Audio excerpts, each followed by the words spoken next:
Allô? Comment ça va? Pas pire. Parfait, allez-y. Ouais, je voudrais commencer par revenir un peu sur le sujet qui a fait couler beaucoup d'encre sur Internet dans les dernières semaines, l'arrivée d'Éric Duhem comme chroniqueur au magazine Urbania. Ça a fâché beaucoup de monde.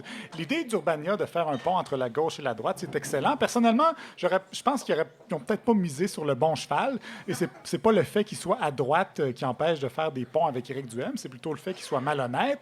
Il aurait dû miser peut-être sur Jean-Sébastien, qui a au moins un point en commun avec Éric Duhem. Les deux sont conservateurs. Exactement. Depuis que Jean-Sébastien a fait le test de la boussole de Radio-Canada, je peux enfin le dire, j'ai un ami conservateur. Effrayant, ça. Regardez, il n'y a rien d'effrayant. Je veux dire, vous êtes avez le droit. Vous êtes un tresseux de panier conservateur. C'est ça, hein? C'est tresseux de panier, c'est ça? Exact. Ah, yes, excellent. panier. Ouais, pif-paf dans pantoufle, mon Jean-Sébastien. Et puis, faites dans la pantoufle, faut dire, par exemple, c'était à Maxime Bédard, cette expression-là. Il est juste là, dans la salle, là. J'ai traîné mes colocs. Il est pas là! Probablement qu'il est en train de tresser un panier. Hein? Coloc fantôme qui pisse. Faire pif-pouf dans une pantoufle. Ou la pantoufle. Voyons, C'est comme sur ça avec un accent. OK, continue, Jean-Sébastien. Ben non, c'est moi. Ah, allez, Olivier. Alors, évidemment, c'est une maladie qui a été Pas de déterminée en 1975, Jean-Philippe. Sauf qu'Éric Duhem se défend d'être malhonnête. Il a mis la faute de la mauvaise opinion qu'ont les gens de lui sur le dos des humoristes de Radio-Canada. Bien joué. La soirée est encore jeune. Il y a une émission à Radio-Canada qui est consacrée qu'à ça. Prendre des extraits hors contexte pour que les gens de la radio de Québec aient l'air des caves et payés par nos taxes. Hey, un peu plus, il oubliait payer par nos taxes. Ça passe et proche quand même. Donc, selon lui, la phrase « vaut mieux de la mauvaise information que pas d'information pantoute », ça a été pris hors contexte. Il a expliqué dans une réplique à une chronique d'Isabelle Haché dans la presse que dans le cas, par exemple, de la tuerie à Québec, ça valait la peine de diffuser de la mauvaise information en attendant d'être bien informé. Je suis pas sûr de ça, mais de toute façon, c'était pas du tout dans ce contexte-là qu'il avait dit cette phrase-là. C'était en 2015, 2 ans plus tôt. Le SCRS n'avait pas donné de chiffre quant au nombre de terroristes qui pourraient se faufiler parmi les immigrants qui entrent au Canada. Et devant cette absence d'informations, Éric Duhem avait décidé de colporter des chiffres qu'il avait pris, on ne sait pas trop où, mais qui étaient faux. Et donc, à vous de juger si donner des informations fausses pour faire peur au monde, ça vaut mieux que pas d'informations pantoute. Mais bref, Duhem nous a expliqué que de toute façon, il n'était pas journaliste et que conséquemment, il ne pouvait pas faire de la désinformation parce qu'il ne fait pas d'information. Moi, ce que je fais, je les commente, les nouvelles. Et mon opinion, elle peut pas être fausse. C'est mon opinion à moi, là. Moi, je suis vrai, là. Je vous le dis, là. Donc, ce que je vous dis, c'est ce que je pense. Fait que c'est toujours bizarre, tu sais, quand tu vas attaquer la crédibilité de quelqu'un, dire « Ah, il répand de la fausse information ». Ben, je m'excuse, mais c'est pas de l'information, c'est de l'opinion. Bon, par exemple, son opinion, comme vous avez pu l'entendre tantôt, c'est que notre émission n'est consacrée qu'à faire passer des extraits hors contexte de la radio de Québec pendant 4 heures par semaine. Ça, c'est un peu de la désinformation parce que tout le monde sait que c'est faux. Notre émission est consacrée entièrement à Jean-Sébastien qui chante des chansons pendant 4 heures par semaine. Vrai. Sinon, bien évidemment, le sujet de la semaine, c'était le discours de Greta Thunberg à l'ONU. Disons qu'il n'y a rien de mieux qu'une jeune fille émotive pour faire réagir les réactionnaires. Et j'ai seulement gardé la réaction de Denis Gravel de Radio X qui résume pas mal toutes les autres. On n'est plus capable de parler avec un discours équilibré et dosé nulle part. Ça prend rien que du monde qui crie. Puis parce que vos adultes qui crient sont trop agressifs, ben là, vous vous cachez en arrière d'un enfant pour que l'agressivité elle puisse passer devant l'ONU ou ailleurs. Hey, moi, à un souper, là, elle serait montée dans sa chambre. Il n'y a pas personne à l'ONU qui a dit « Hey, choupette, va donc réfléchir dans le coin, là, un petit 5 minutes. » là. Alors, la choupette devrait arrêter de crier et tenir un discours équilibré, nous dit en criant de manière agressive ce très mature et équilibré animateur. D'ailleurs, je me demande comment ils sont, ces gens-là, à la maison. Papa, peux-tu arrêter de fumer dans la maison? Ça pourrait me donner le cancer. Ta gueule, va dans ta chambre! C'est quand même contradictoire tout ça, mais en même temps, on a tous des squelettes dans notre placard, comme l'expliquait l'autrice Rachida Azdouz. Parce qu'on a tous des cadavres dans notre placard. Oui, finir des cadavres dans notre placard. Finir en cadavre dans le placard, c'est ce qui arrive quand on attend trop longtemps avant de sortir du garde-robe, Jean-Philippe.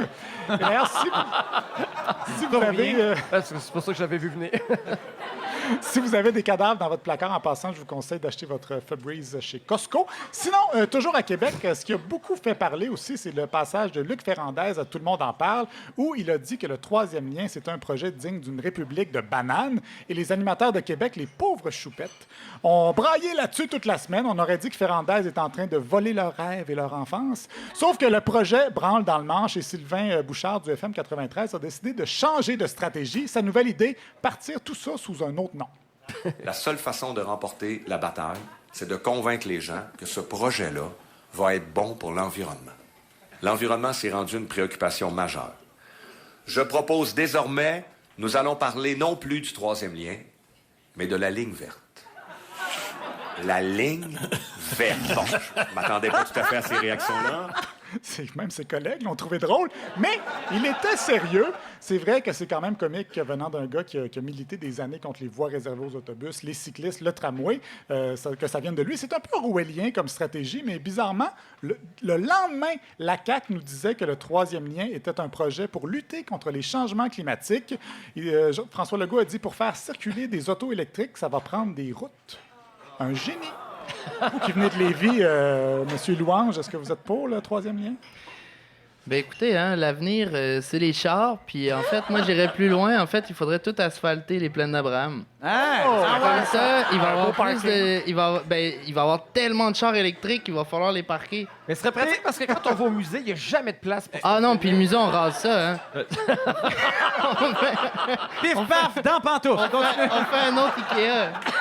Sinon, il y a l'essayiste Jérôme Blanchet-Gravel qui était de retour à Cube Radio cette semaine pour s'indigner, lui, d'une nouvelle affaire, la guerre à l'hétérosexualité. C'est que se tient à Paris cette semaine un festival féministe pour sortir de l'hétérosexualité. Et ça le chicote pas mal.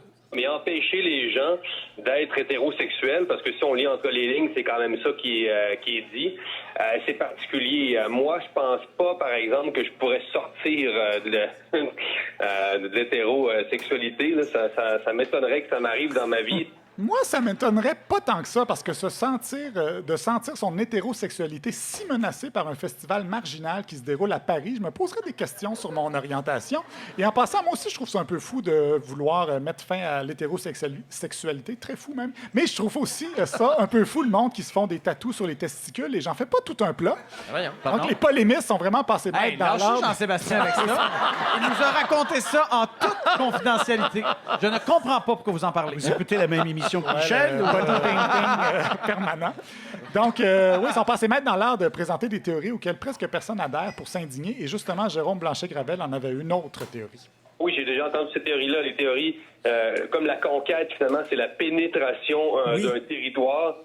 Tout découlerait justement des méchants hommes, là, et en particulier des méchants hommes blancs, même s'il y a des hommes non blancs qui sont quand même bien amanchés, tout ça, mais enfin... voyons. Tu sais, quand même, prendre une théorie au pied de la lettre, là, c'est pas juste l'homme blanc, la conquête, parce que l'homme noir aussi est bien amanché.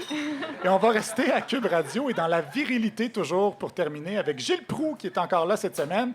Il semble, lui aussi, s'inquiéter de la masculinité de nos jeunes, notamment parce que les mises en échec au hockey diminuent. Mais le Québec est exemplaire là-dessus. Il donne moins de mises en échec que les autres provinces. Je pense pas que c'est pas beau comme constat sociologique. Éliminons le football aussi. Tu risques d'avoir des bleus sur tes avant-jambes ou tes genoux. Éliminons la boxe et faisons tout ça des sociétés de tapetisés. Des sociétés de tapetisés, c'est un beau néologisme, mais c'est pas son seul.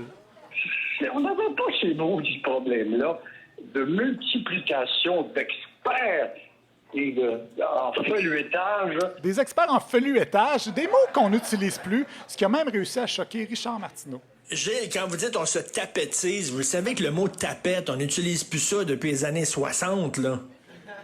C'est pour ça que j'ai rajouté tease. Ah ben là! Tapetise. Comme Mongolie. On est depuis d'abord, on porte les noms de nos bonnes femmes au bout de nos noms. Ça fait des hommes forts. Alors, vous voyez comment Gilles Proulx n'est pas figé dans le temps. Il a modernisé son langage. Un bel exemple pour tous les autres chroniqueurs qui se vieux débilitisent, Jean-Philippe. Olivier Niquette, mesdames et messieurs. Merci, Olivier. Bravo. Bravo.